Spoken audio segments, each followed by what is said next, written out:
if you're someone who finds it hard to be alone by themselves, you find like you always want to be with other people, you can't sit alone with yourself, um, you get bored easily, you don't know how to entertain yourself. Um, I just want to talk about why that feeling may actually be a call to be by yourself. So, a lot of the time, we have all these distractions around us. We're constantly distracting ourselves with the media, with our friends, with people, with movies and television, with buying things. Everything in this society is a distraction. Um, so you might ask, what's wrong with being distracted? Well, the problem with being distracted is one can never properly know themselves if they're constantly being distracted. Um, so the feelings you have of not wanting to be alone by yourself um, could be because you're scared of what you might find, right? Um, I know that I had this a lot. I was scared to, not scared, I just didn't want to be alone. I always wanted stimulation from people or situations or movies. Like, even going to sleep, I'd have to watch something in the background um, to fall asleep to because I couldn't bear silence. Um, I've since discovered that this is because I didn't want to sit and look at myself, look at all the things that make up me. Um, so first I started doing it. I started having silence around me, going inwards, letting thoughts come up, having time by myself, having time away from people so I could know myself more. The more I did this, the less uncomfortable it became. At first it was uncomfortable, I have to admit. um, but as time went on and is going on, I can say that I know myself better now, and I understand why I didn't want to sit and look at myself, because for me personally, I was betraying myself in the way I was living.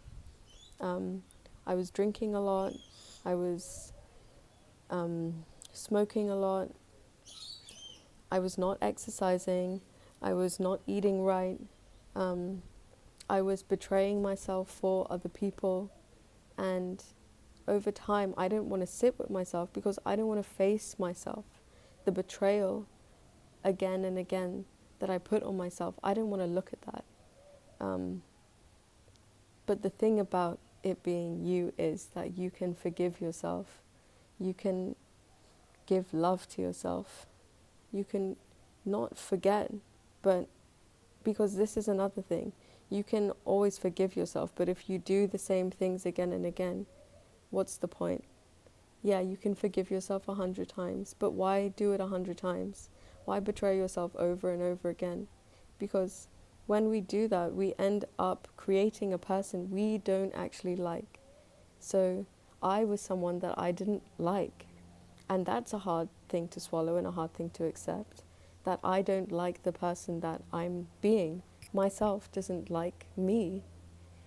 Um, so the ways that I changed the way I felt about myself was, yeah, not betraying myself or other people. That was a big one. Saying no when I had to. I always thought that if I say no to people, they're going to think this of me, they're going to think that of me. But I'd rather them think a way about me than me not like the person I am. I'd rather love myself than fit into someone else's pocket and plan, because this is my life and I need to live my life for me, and you need to live your life for you. So that was one thing that made me shift the way I see myself and everything. The more things I did for myself, I started eating healthy, eating whole foods. I personally became a vegetarian because that was something I always wanted to do. So I held that to myself, and I've been keeping up to that, and it feels really good to nourish myself. The next thing I did was focus on my body and actually talk to my body, which might sound weird, but it's me. Every part of my body is me. If I have consciousness, then my whole body has consciousness. I grew up hating the way I looked, my skin color, my body type. I felt like I didn't fit in a bracket at all. I grew up in a predominantly white society, and I was different. There were not a lot of people who were from anywhere else. I mean, people from other places, but not a lot of colored people. So I grew up with the shame of having color, of being of Indian heritage, of having a stomach, of not being completely stick thin.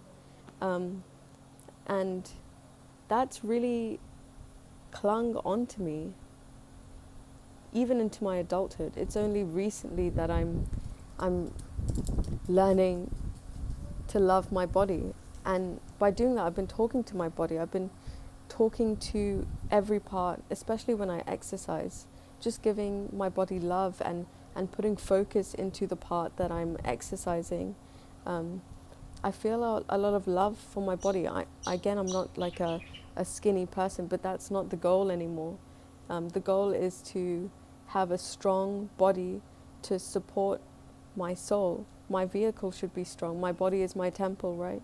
So I started loving not just the outer, but the inner, the essence of who I am, which is also what you are, because we're the same.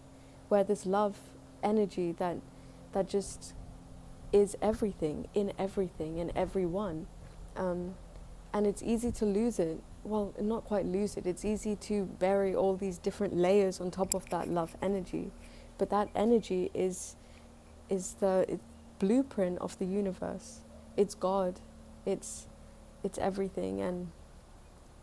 And yeah, I just wanted to come and say that you are love, and I love you, and I hope that you can learn to love yourself. And yeah, I just love you so much, and I want you to get better, and I want you to be okay, and I want you to realize you have so much potential,